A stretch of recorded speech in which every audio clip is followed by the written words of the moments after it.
19 candidates received their appointment letters today at the 8th phase of Rozgar Mela in Shillong.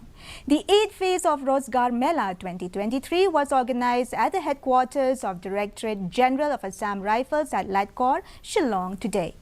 The function was graced by Bhanu Pratap Singh Verma, the Minister of State for Micro, Small and Medium Enterprises, Government of India. The Rozgar Mela commenced with the inaugural address of the Prime Minister via video conference. During the event, the Minister handed over the appointment letters to the newly appointed employees from different ministries and departments.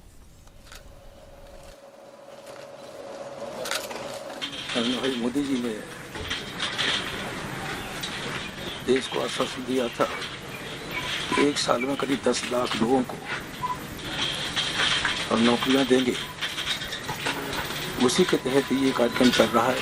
देश के वैज्ञानिकों ने चंद्रयान 3 को ऊपर पहुंचाकर ये देश का नाम रोशन किया है।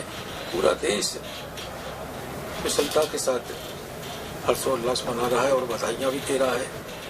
और गेम्स में जिस बच्चे ने अभी जो विजय प्राप्त की है उसको भी मैं बहुत बहुत बधाई देता हूं और देश में उसे बधाई देता हूं।